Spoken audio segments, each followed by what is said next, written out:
Hello everybody. I just completed a oil pan gasket on a 2009 Ford Escape, the V6. And as you know, you have to remove the exhaust. And by far that was the most challenging thing. So there's plenty of videos, and especially the one from 1A Auto that is pretty clear on how to do the installation of the gasket. So this video is more like things that I learned along the way, and hopefully it'll be helpful to the next guy. So the most challenging thing was removing part of that exhaust that you have to take off in order to get to the pan. And it's only 4 nuts, but usually they're corroded to the point where if you just manhandle them, they're just gonna bust off. So I had a plan A, a plan B, and a plan C. So the plan A was just PB blaster. I cleaned the nuts really well. Then I scraped where the nut meets the flange. Try to get as much rust as I could.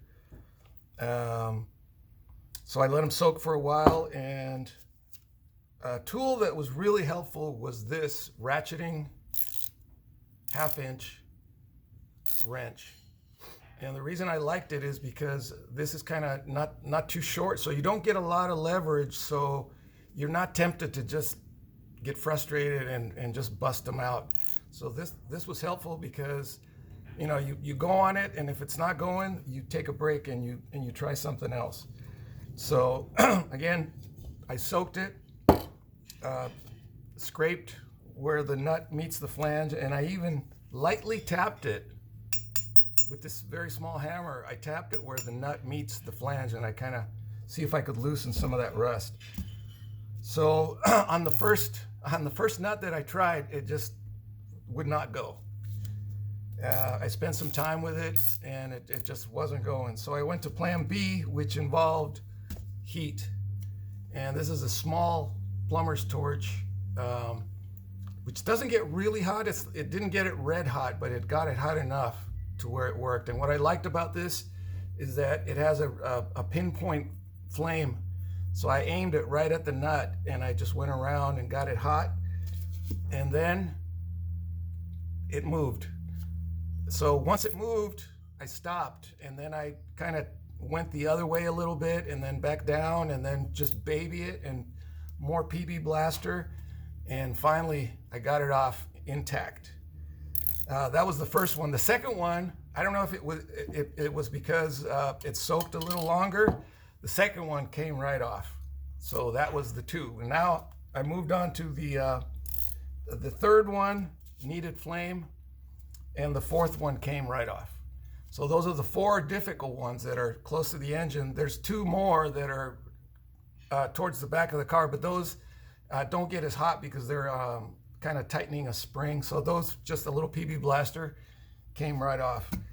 My plan C, if the flame and the other method didn't work, was to use, I saw, and you can YouTube or look it up on YouTube, you actually cut the nut with a sharp chisel, and that was my plan C. Luckily, I didn't have to go to plan C, but that was my plan C, is to cut the nut off and hopefully didn't damage the studs, which is what my plan was, not to damage the studs. So once that thing came off, I was confident that the rest was going to be easy. The mistake that I made was not thoroughly cleaning the area, because it had been leaking for a while, and man, that it was like gunked up with oil and dirt and brake dust and I don't know what else. But I should have taken more time to thoroughly clean even before starting to remove the bolts on the oil pan. So I had like 4 cans of these, but this was kind of after the fact, where I started loosening, and then I realized there was a big mess. So before you start loosening, clean as much as you can. So the nuts on the pan, I don't see a problem. They're just just come right off. I think they're 13s.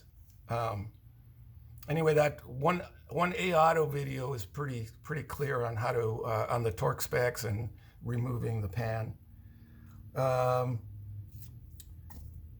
Once the pan was off, one thing I didn't notice, and the 1A Auto guys didn't say, is that where the pan meets the transmission, there's two bolts that are heavy, are thicker than the rest of the bolts. Those get torqued to 30 pounds, and the other ones get torqued to 13. Well, these two, on the other side of the pan, there's a little like a clip, and I didn't notice it when I took it off. But later it fell on the ground, and I had to kind of do some detective work to see where it went. And I don't even know what it's for. And to be honest, I don't know what it does, but it was on there. So I guess I figured I'd better put it back. But that was one thing when you take it off, notice on the pan where it meets the transmission, there's going to be a little sheet metal clip that I don't know what it does. The other thing that the videos don't show is that the pan bolts have a little plastic insert. My guess, I don't know what those do. My guess is that they were just there at the factory to hold the bolt in so it doesn't fall out. Well, some of those plastic inserts were just destroyed. When I took them off, they just fell apart. And then I didn't know if I should try and look for them, but I couldn't find them anywhere. So I used the ones that were still good, and the ones that weren't, I left off. And it seems to be fine. That I've been driving the car for a few days and no leaks whatsoever. So the other piece of advice that I can have is give yourself time. This took me the better part of 2 days, and actually 2 days, and then early in the morning I added the oil because I let the RTV sit for 24 hours before I put the oil in. So give yourself enough time. My goal the first day was just to remove the exhaust nuts, and if I could accomplish that in 1 day, I would have been happy, but I got more than that done. So the other thing, that if your car is leaking, if you have a 2008 to 2012 Ford Escape, it's probably leaking oil, not just from the pan, but from the oil switch, the oil sensor switch, which is it's going to be on the left side I guess on the right side of the engine. No, it is on the left side of the engine. And to remove that, once you remove the oil filter, you put a 13/16. This is a spark plug socket, so that fits right on there. Unfortunately, there's not enough room at least for my ratchet to go on there, so I had to use a wrench and then just kind of do this thing little by little. Came right off, not a problem. Also, I think a common leak on these cars is on the other side is the crankshaft sensor, which is a very cheap part, and that's just one nut. You remove it, give it a little twist, and it pops out. And what fails is there's an O-ring in there that holds the oil in, and that was leaking a lot. So I replaced that. It was a super cheap part, like 25 bucks or something like that. And let's see. That was it. I was working under the car a lot, so I was very paranoid about jack stands and wood blocks, and I had that thing solid up in the air because I feel I don't feel very comfortable climbing under a car just with a jack stand. So I think that's all the advice that I can offer. I hope this helps, and if you have any questions, leave them in the comments, and I'll see if I can answer. I am not a mechanic, by the way. You probably guessed that already. I'm just a guy that didn't feel like paying $2,000 to my local shop, and I thought I could do it myself, and I did. So good luck to you.